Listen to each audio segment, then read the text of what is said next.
This channel does not promote any violent, harmful, or illegal activities. All content provided by this channel is meant for an educational purpose only.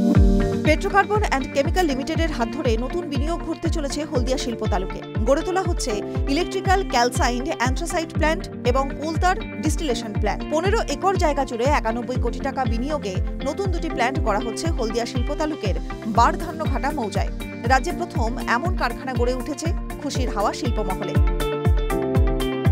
হলদিয়ায় 3 দশকের বেশি সময় ধরে কাঁচা petroleum Coke থেকে বছরে 93,744 ton ক্যালসিনেট উৎপাদন ক্ষমতা সম্পন্ন ইউনিট রয়েছে এই শিল্প সংস্থার।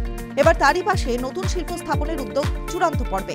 ইলেকট্রিক্যাল ক্যালসাইন্ড অ্যান্থ্রাসাইট প্ল্যান্ট বছরে 72,000 টন অ্যান্থ্রাসাইট উৎপাদন করতে পারবে, যা দেশ বিদেশের স্টিল এবং অ্যালুমিনিয়াম কারখানার গুরুত্বপূর্ণ কাঁচামাল হিসেবে ব্যবহৃত হবে।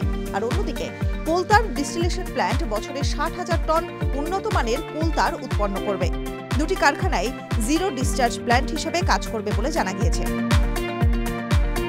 সংস্থার senior general manager Kaustav Mukhopadhyay জানিয়েছেন, দীর্ঘদিন ধরে ইলেকট্রিক্যালি ক্যালসাইন্ড অ্যান্থ্রাসাইট প্ল্যান্ট এবং কোলতার ডিস্টিলেশন প্ল্যান্ট তৈরির পরিকল্পনা চলছিল।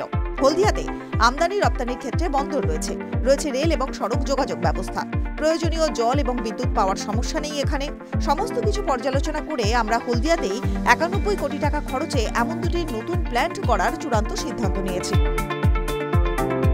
হলদিয়া রিফাইনারির কাছাকাছি বারধান্যঘাটা মৌজায় শিল্প সংস্থার প্রয়োজনীয় জমি আগে থেকেই কেনা রয়েছে, ফলে নতুন করে জমি অধিগ্রহণের প্রশ্নই আসছে না। দেশের বিভিন্ন স্টিল প্ল্যান্ট এবং অ্যালুমিনিয়াম প্ল্যান্টে অ্যান্থ্রাসাইট সরবরাহের পাশাপাশি America, Australia, Russia, Germany, Japan বিভিন্ন দেশে শিল্প সংস্থাটির হলদিয়া থেকে উৎপাদন রপ্তানির পরিকল্পনা রয়েছে।